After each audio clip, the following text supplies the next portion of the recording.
Alright, we're back on a brand new season of the Waterford FC Official Podcast, and I'm very happy to say joining me on the very first episode of the new season is Rowan McDonald. Rowan, how are you? Oh, good, thanks. How are you? Yeah, good to be here and good to have you as well. I suppose we've been waiting a while to do this. How are you feeling? How's the body and all that? Yeah, all good to be fair. Obviously, the game Sunday didn't go as we would have liked, but feeling good. That's good. I want to try and do a whole kind of a map of your life and everything that you've done so far. You've had a hugely interesting career so far for someone who's so young. Am I right in saying you're still only 23? 23, yeah. I mean, like, absolutely crazy to think the career that you've had so far. For our listeners, for our supporters out there, tell us a little bit about yourself. You're born in Oldham, is that right? Oldham, yeah. So Manchester lad. Grew up around there. Was at City's academy from probably about the age of 8 till. Wow. When did I leave? I'd probably say around 19. So you're a boyhood City fan? Yeah, big City fan. I was told years ago, before City became what they have become now, huge success, that City was the real Manchester club. Was that bitterness, or is that true? Do you think? I believe that to be true. Yeah. It's just ran in my family. So my granddad, on my dad's side, was a City fan. My dad's a City fan. Unfortunately, my granddad on my mum's side is actually a United fan. Okay. So yeah, imagine how that goes. Some interesting family stuff there. But as an 8-year-old, as you said, you entered City's academy. How does that come about as an 8-year-old? I mean, I can barely remember being 8. I'm a little bit further along than you in life now. But like, as an 8-year-old, there must be some sort of standout talent that Manchester City see you and go, we have to have that kid. Yeah, I think it's just from obviously playing junior team and Saturday, Sunday football. You get picked up. So I was actually at a few clubs. I was at Blackburn, Everton, Liverpool. Sure you'll like that one. I love that one, yeah. But then once you turn 8 or 9, you have to choose one. And I think for me being a City fan and for my family, I was always gonna choose City. I'm not very good at maths, but what year would this have been? How long was that? 09? 15 years ago. Yeah, it was probably just at when they started. Just when they started being money coming in, yeah. So it would have been, so you're literally on the cusp of modern day greatness, I suppose. Yeah. So as a young City fan, you're getting involved. It must be such a hugely exciting time. Or does it even register as an 8-year-old? I don't think it does. I think the first, obviously, big moment I remember is the FA Cup final. Me, my dad and my brother went to that. Obviously, beat United in the semi-final and Stoke in the final. Yeah. And I think that was where everyone realised that, like, this is probably going somewhere. So you went to Wembley as a fan when they won the FA Cup the year. That was around 2010? That would have been 2010, yeah. Yeah, so obviously I actually remember, like, I'm from Waterford but a big Liverpool fan. I remember seeing Liverpool win the League Cup against Bolton Wanderers in 1995 in the old Wembley. And it was just the magnitude of something like that, watching it as a kid, is just mind-blowing. But you were already signed to Manchester, so are you kind of saying, well, this is what could lie ahead for me here? Yeah, so it's always in the back of your mind, maybe not at that age, but as you get older, and obviously as I was progressing through, they were winning more and more things, and there was more players coming in, and it just took off, really. So when I first started, we were at Platt Lane, which was a decent complex, but then we moved into the CFA, which is the one over the road from the Etihad, and that's just like state of the art, like everything you need. So yeah, the senior team would have already been playing their games at the Etihad. That would have been the City of Manchester Stadium at that point. So the growth is you're really, I suppose, getting in from the ground up. What does it look like as a schoolboy player at an elite club like that? Is it, obviously you're doing your schooling as well, but is it almost like full time straight away? You're part of that club. Yeah, so they send us to a school. So from year 8, I'm not sure if it's the same over it. So around 13, we'll get sent to a school. We'll do a half day in school, and then the other half of the day we'll train. So it is pretty full on from the age of 13, really. Yeah. So I suppose, as a kid, I say a kid, you're single digit years. It's about kind of progression, but then as soon as you get to that teenage years, it's hitting. Because I mean, you're seeing players breaking in earlier and earlier now, and of course there's famous examples like Wayne Rooney was 16 and just burst on the scene. So I suppose it can happen at any point. Who are some of the players? Now I know because I've done my research here. But who are some of the players that you're known since you're a schoolboy are in that kind of build up with you? Yeah, so the main ones will be Cole Palmer. I think from 8 probably we've played together. Wow. Taylor Bellis, who's now at Southampton. Tommy Doyle just signed for Birmingham. So they were like the core group. We had quite a good Manchester base throughout the years, and then obviously as you get older, players come in. Morgan Rogers came in, and to be fair, Jeremy Frimpong was the year above this. Obviously just signed for Liverpool. Yeah. So just players coming from everywhere, and like the standard of player is just like second to none. Well, this is it. I mean, I was looking at the some of the lineups, even in the FAU Cup final from 2020, which would have been your squad, and I was looking at the City team, I was looking at the Chelsea team, and they're pretty much all players you'd know now. But that City academy is a conveyor belt, I guess, of players. So you're in your teenage years, I suppose. Take us forward maybe to when you get to that under 18 level, which is like I was looking at the list of things that you guys won that under 18 team, and it's unbelievable. Yeah. So take us through a little bit of that. So you do 2 years you're a scholar. So the first year we got to the FA Youth Cup final. Yeah. Got beat to Liverpool in that. Then the second year we won the FA Youth Cup. We won the Premier League Cup. Trying to think what else. Did you win the under 18 league as well? No, yeah, under 18 Premier League, under 18 Premier League Cup. Yeah. Twice each, it says. That right? Sure. I think maybe. I'll claim one of them. When you win a lot and you're forgetting. Yeah. FA Youth Cup in 20, and it says the Premier League 2 as well. Yeah, so that'll be the 23s, but I was injured for that year. So. Okay. And the 1920 EFL Trophy is the under 21 side. You're part of that squad, I think, as well. You mentioned the injury. Yeah. We might go back to the FAU Cup in a minute, but I think, am I right in saying it was almost 2 years of your scholar kind of years that you missed? Yeah, so it was probably just over 2 years, 2.5 years. And what injury was that exactly? I tore my hamstring tendon. Right.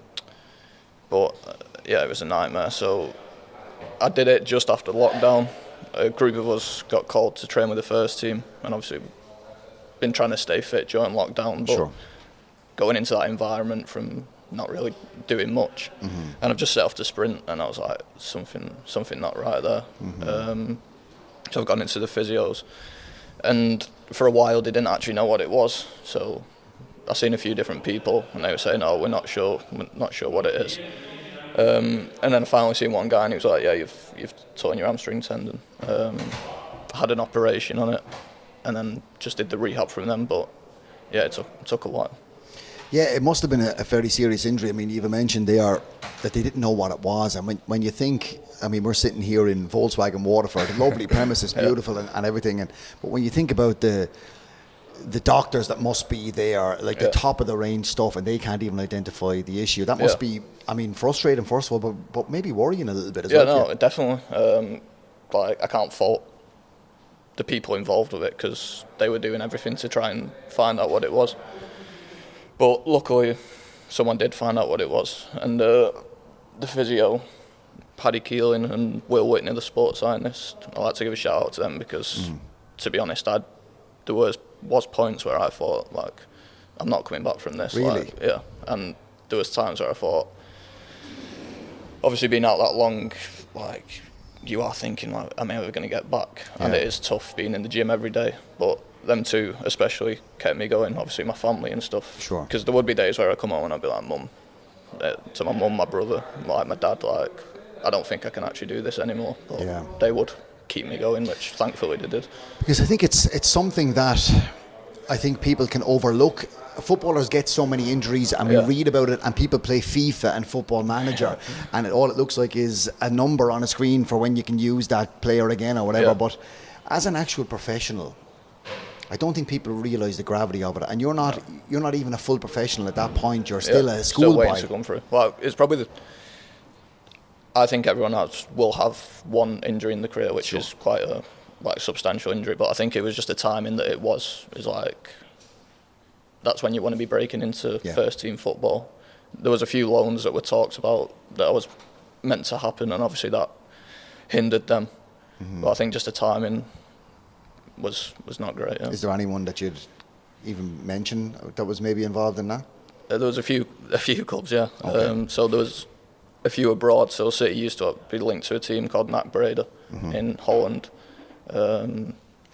St Johnstone in Scotland, and then a few other ones. But like you spoke about your family being there for you and all that, but how important is it to have the right people around you when something like that happens? Yeah, no, it's massive, because like I said, there was points where I thought, I am not going to get back from this. Like, what am I going to do?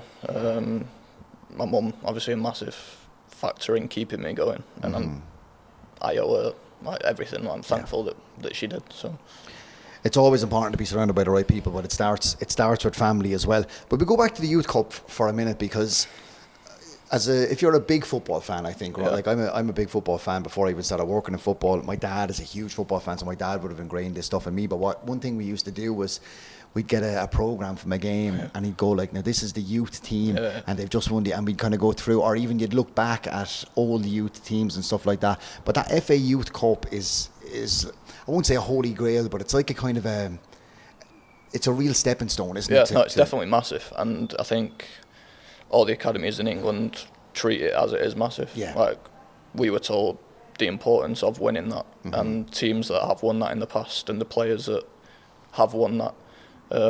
So we definitely knew how big it was. Because I think even as fans, when you're watching punditry or whatever it is, it'll always be mentioned. Yeah, no, like definitely.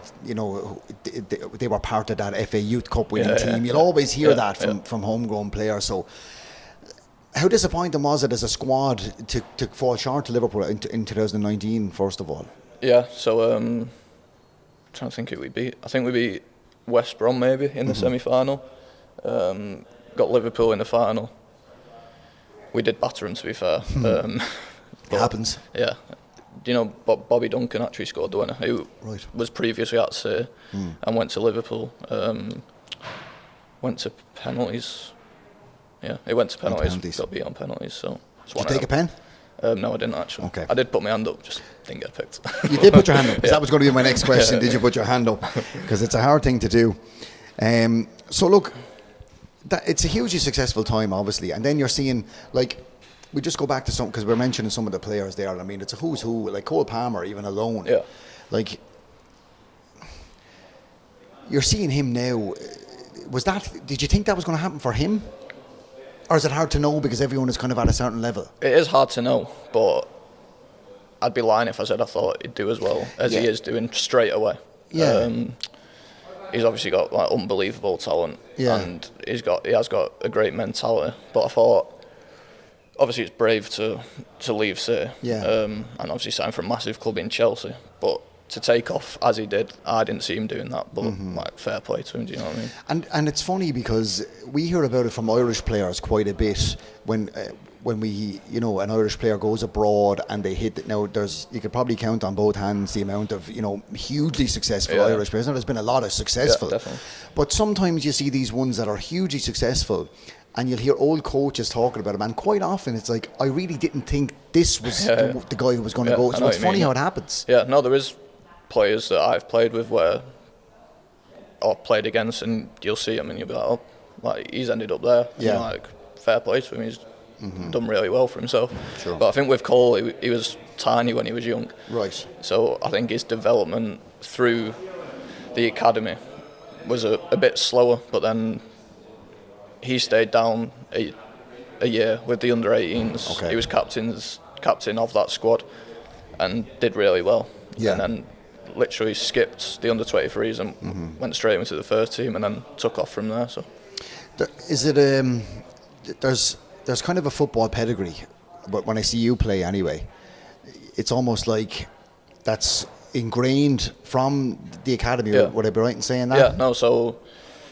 the first team play the same as the under-8s. Yeah. So we will do sessions that the first team are doing. We'll have the same patterns of play as the first team were doing. And it just runs right through the club. Yeah, I remember seeing you play when we're going to obviously get to Waterford, but I remember seeing you play when you just came along, and you could see there's just something silky, something classy in the way you play. And the assist you got up in Galway a few weeks ago, I texted you afterwards. I was like, "That's the assist of the season." But it's stuff like that, like the ability to be able to pick a pass like that, is surely something that comes from your football scholarship. Yeah, no, I definitely agree with you, and I think it's just like you said, the assisting goal.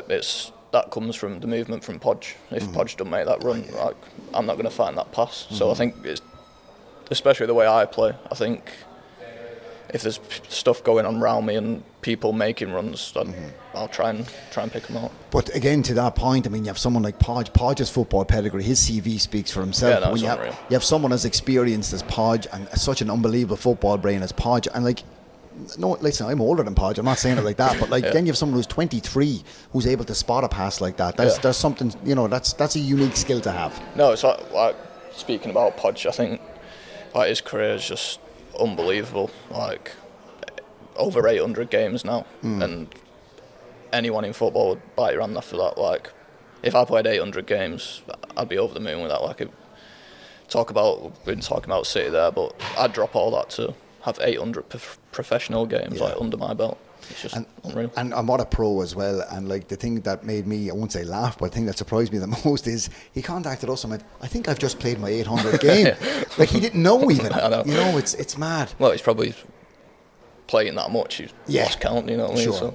Any interactions with Pep Guardiola? Like we're going to move on from this now, but I think it would be remiss of me. He's arguably, possibly the greatest manager of all time in football. You're involved in the club while he's there. Is there any? Is there any influence, any day-to-day working with him or anything like that? Yeah, so I did train with the first team quite a few times, and he is honestly just on a different level. He's so intense in everything that he does. Like his attention to detail on everything, and it's if he's not doing something, if you're not doing something he wants, like he'll let you know about it definitely. But he's just unreal. Like you said there, he probably is for me anyway. It's hard to argue. It is like he's almost like I think he's changed football as well. Like he has. Even teams all the way down are trying to play his style of football. It doesn't always work. But like a lot of people obviously talk about his City team. It's so long ago since he managed Barcelona now. To some people like me, it feels like 5 years ago. But like that Barcelona team that he had literally changed football. People forget about that because of the success he's had at City as well. But like you mentioned, you only trained a couple of times or a few times with the senior team, but you still must have picked up stuff from Pep from those sessions. Yeah, definitely. Like the players in my position, like Rodri and stuff, even just watching them and the information he was giving to them. Like if you're not trying to learn off that, then there's no point being there, because they are the best in the world at what they do. There you go, and you mentioned like Rodri, someone who plays in your position, literally just won a Ballon d'Or 12 months ago, and you're getting to learn from that as well, so it's incredible. I suppose we'll move on to Waterford now. One thing I've noticed is you got new boots recently from Skechers, which is important to point out. I could be wrong, but it seems like you're really enjoying playing in them. It's kind of giving you a little bit of a pep in your step. I think they look better than the old ones I did have, to be fair. But now, really comfortable and been enjoying them. Yeah. Excellent. Okay, so look, you had a brief flirtation with another club in the League of Ireland. Yeah. And obviously, thankfully for us, that didn't work out. Yeah. So what eventually kind of led to you coming here? Was Alan Reynolds part of that, maybe? Yeah, Rennie was part of that. So after I finally did get back from my injury, I had a few trials at a few clubs. Rennie was at the club at the time. He brought me over, and then nothing worked out from that. So I went back to City, and then Rennie contacted me again saying he wants to bring me over. And obviously, along with Keith, that's when I came over. What are your first impressions of Waterford as a city and Waterford FC as a club? No, I love it. Like, I've been here, nearly 2.5 years maybe. Yeah. I think just the people, and Irish people in general, just suits me really. Like, straight to the point, down to earth, and I think that runs right the way through the club. And like I said, just Irish people in general. And I think one of the things I hear from a lot of the lads that come, especially from cross channel, is the facilities we have here with the arena and the RSC, the back pitches, everything that we have here really is, top of the range. Yeah, no, I think it's set up for success. Like, we've got 2 unbelievable gyms in the arena. We've got multiple pitches that we can train on, and I know from speaking to people that that's not always the case at any club. No, it certainly isn't. But I mentioned, you came here around August of 2023, I think it might have been, around then, as far as I know. Great with dates. But you had a bit of a scare when you came here first, didn't you? Was it only your second game or something like that? I think it was actually my debut. I came on at Treaty away. Yeah. And got absolutely clattered, so that was my Was it your calf? No, I got just clattered, basically. Yeah. And that was my introduction to Irish football. But it was a bad one, wasn't it? You were out for a few months. Yeah. But then obviously came back from that, and then the rest of that season, like the playoffs. Oh, amazing! Yeah. But it must almost feel like you're making your debut against Treaty. You're obviously looking forward to it. It's a new league, a new opportunity with a team that obviously did get promoted. But you're thinking, okay, we could go here, and then you almost must feel like, am I cursed here? No, yeah, definitely. I actually remember Rennie coming up to me in the change room, because my head did go a bit. I thought, like you said, am I cursed? And I just went and sat in the change room thinking about life, to be honest. And Rennie came in and assured me everything will work out, everything will be all right. But yeah, it was a tough time when I first came, but luckily it got better. And take us to that famous night in Tallaght Stadium then, only a few weeks later really, August to November.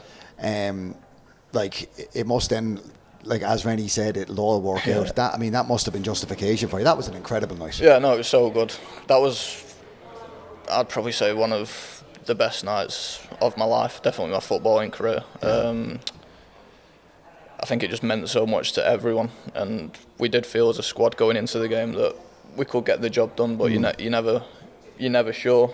And I think more so for the fans, really, because that was my first time in first team football and seeing what it actually means to people. Yeah. And that will live with me forever. Well, not only is it a promotion playoff to go up to the Premier Division after a horrendous few years for the club on and off the pitch, but it was a Munster derby as well, exactly. On top of everything. Yeah. So it was something that we all definitely relished. Sam Bellis was here for a while. Yeah, he was. Am I right in saying he's your best mate in football? He's definitely one of, yeah. So Sam was a year below me at City, but I've known him, like I said, since I was probably about 8. But he's a great lad. That must have been nice I know it was a brief period that Sam had here, but it must have been nice and familiar. Yeah, no, it was. I did live with him while he was over here, and he is a funny man. How must he like to live with? No, he's decent, to be fair. So my girlfriend's over here as well. We'd make him his tea, right. Look after him, but he'd always clean up, so that was his little job. Good stuff.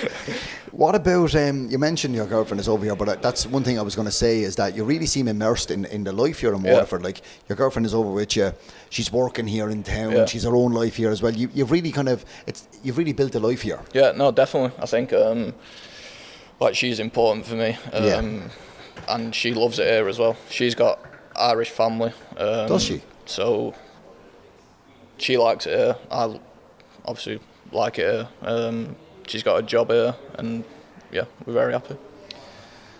I'll go back to last season, because obviously the promotion and all that kind of stuff. Last season was a great season, especially the first half of the season was very exciting and all that kind of stuff. We won't talk about stuff that happened afterwards; it's pointless. But one thing that stands out to me, there's a game against Bows in Dalymount last August 9th. I know that because it was my birthday, and I didn't travel to the game because I said, if we lose the Bows on my birthday, it's just going to ruin the day. But I watched it at home. We went 2-0 down. Yeah. And I turned to my own girlfriend, my fiance at the time, and I went, this is why I didn't go to this game.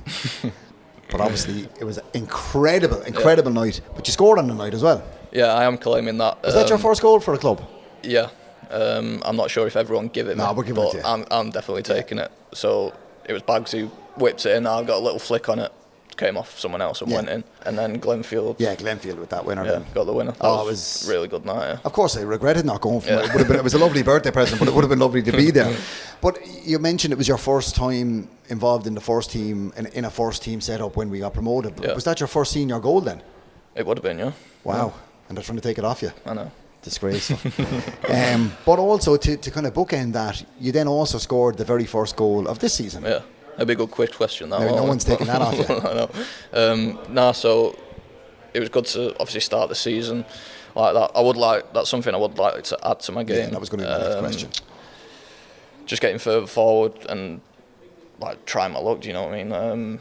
Do you think maybe the addition to Jordan Rossiter will free you up a little bit to go a bit more forward? Yeah, I hope so. Like obviously he's a great player. I think he's been a great addition. Yeah. I think you can see that already.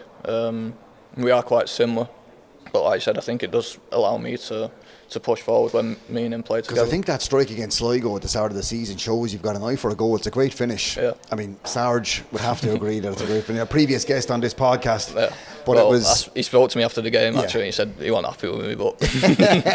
No, but I think it really showed you had a great eye for a goal, and it's definitely something that I'm glad to hear that you want to add to your game, because definitely. I think it's there for you. Yeah. If we. Maybe we'll do a couple of quick fires now, I think. Definitely. Actually, no, before we do that, there's one thing I wanted to say before we do that. Did you go see Oasis a few weeks ago? I did, yeah. It was unreal. Where did you go see him? Manchester? Heaton Park, yeah. So me and my brother, obviously massive Oasis fans, being from Manchester. I think it comes about because my dad was actually in a band in the 90s. Okay. I don't know if you know this. No, I didn't, but we're going to find out all about it now. So he was in a band called Pure Essence, which was around that time, Oasis and stuff. So growing up in the house, there's always Oasis on. He'd take us to training, there'd be Oasis on. So it's been a massive part of my life and my brother's. So has music in general been a big part of your life? Your dad's a musician. So my brother can play guitar. I always should have learned. There's still time to learn. Always. But yeah, it's been massive. Like my brother's proper into it. I wouldn't say I'm as into it as him, but I am. But you like your music though. Yeah. So other than Oasis, who do you like then? Stone Roses. Yeah, well, Manchester. Yeah, Smiths. Yeah, Manchester. Kasabian. All that indie scene really like.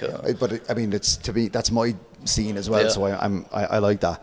But we'll go back to Oasis then, because I'm going to see him in Ireland in Croke Park. I cannot wait.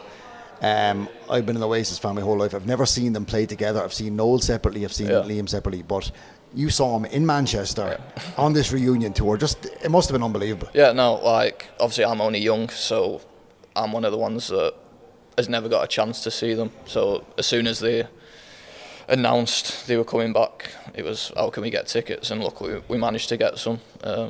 Hopefully I might be joining you in Dublin as well. Oh really? So, well, I'm on the lookout, so I think a lot of people are. There's a few people working with us that are on the lookout as well. I'm getting married the day before, and then I keep saying we're having the best day two ever. Oasis are playing at the day two of my wedding. So like, it's unbelievable. We'll do a quick fire thing. I think this might be fun, right? So, best player you've ever played with? Cole Palmer. Best trainer? Bernardo Silva. Oof, wow. This is going to be hard to kind of. I might have to go. Best trainer in Waterford FC then? Podge. Yeah.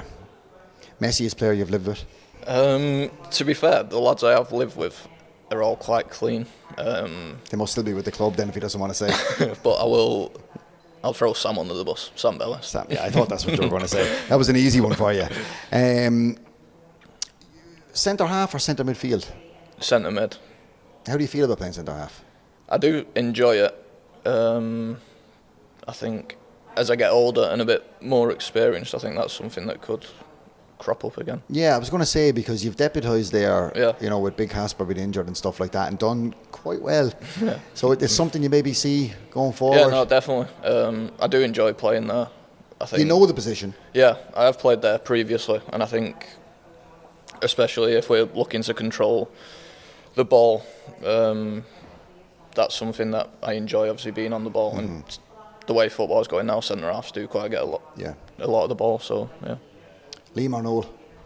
I was having this discussion the other day with my brother. You have to have.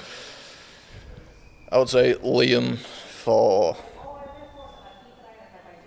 Like, the actual person that he is. Okay. But Noel's music is better. And obviously he's a songwriter and Here's how it is for me, right? So I grew up being in bands and all that kind of stuff. I still play a bit of music, and for me it was always Noel because he wrote the master plan. We wrote all the songs, but like some of my favourite songs of all time, Talk Tonight, Master Plan. I mean, like, two great songs, by the way. Oh yeah, but then I saw them live. I saw Noel live on his own, and it blew my mind. But then I saw Liam live. And the moment he walked out on stage, I could feel my skin start to tingle. Such a presence. That's a rock star. And so now it's Liam for me, just because of that. Best Oasis song ever? Oh, God. If you had to pick just one to listen to. Slide Away. Oh, yes. That's unbelievable to me. Aguero or Haaland? Aguero. Classic. Yeah. Classic. Legend. So look, let's take it into the modern day now before we finish up, Rowan. Are you enjoying your football at the moment, first of all? Yeah, no, I'm loving it. I think, obviously, the new gaffer coming in, the style of football we're playing, and I think people will be able to see that we have been good. Obviously, Sunday was not the performance or the result we were looking for. Mm-hmm. That's the Sunday we played St. Pat's, by the way, just in case this gets released a little later. I think we've got, obviously there's how many games? 10 games left, still in the cup. So I think the season is still very much up for grabs. How difficult is it as a footballer to adjust to a manager going out and a manager coming in? Is it difficult, or how difficult is it? Well, to be fair, that's the first time I've experienced that. Like, obviously Keith leaving, I had a great relationship with him. I do owe him a lot because obviously my injury record and looking for somewhere to go, he trusted me, put me in the team and stuck by me. But like I said, John coming in, like, he's been a breath of fresh air. I think he's got us playing good football. But yeah, that's the first time I've really experienced it. It is a bit weird, but you do get used to it. And the transfer window has just ended. Now, obviously, you can still sign free agents and stuff like that, but I think we've had a very good window. Yeah, no, I'd agree. I've seen the lads we've brought in, like Finn, Jordan, Josh. Obviously, Josh only came on for a bit the other night, but I thought he did really well.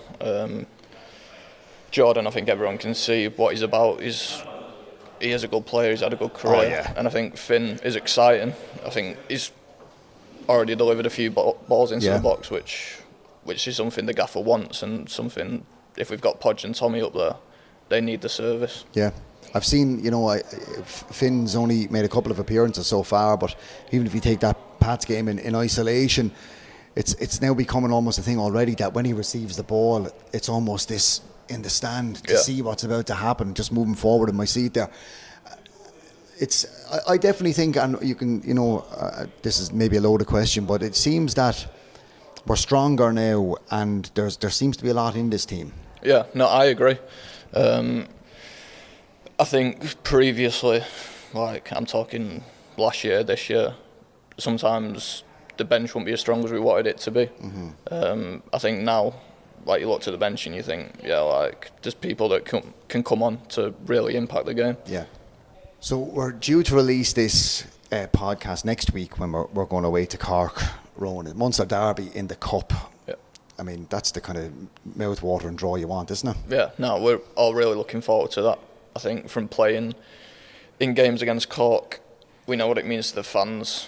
Like, we know what it means to ourselves, really. And I think a cup run will be really exciting for the town and for ourselves, and it's something that we're really looking forward to. That's what I was going to say. How important is a cup run, do you think? Because I think everyone who follows Waterford FC knows 1980s the last time we won the cup. It's the holy grail, like even more so than the league sometimes, because like Premier League, listen, there's a certain select few teams who are really going to win that. As it stands today, European money and all that kind of stuff. But that cup is so romanticised within the city. Like, how important is a cup run, first of all? And I'll give you my part two of the question in a second. Yeah, it's massive. Like you said, even you mentioned Europe there. It's a way to get into Europe with not winning that many games when you look at it. The club's not won it for a long time. Yeah. And there's a chance for us as players to be in the club's history as being the first for 40, however many years it is, to win it. And the second part of my question was going to be, how devastating was that loss in the cup last year against Athlone? Yeah, no, it wasn't great. There were decisions in that which but it really was it feels like a pivotal moment, doesn't it? Yeah, no, the lads were not happy with that, but hopefully this year it's a chance to right the wrongs again. And then that's it. On the positive side of that, then do you go into it and go, right lads, this is what happened last year, this is what could have been last year? Exactly. I think it's knowing that how much it does hurt, and it's a one-off game, so what can happen in the cup, which is why it's such a good competition. But you can't take any game less as you're going to take a league game, because you never know what is going to happen. Can we look forward to another couple of those balloon balls over the top of our pod, do you think? Hopefully, a couple of more assists and maybe a goal or two. Yeah. Rowan McDonald, thank you so much. Cheers, appreciate it. Pleasure, Thank you. Pal.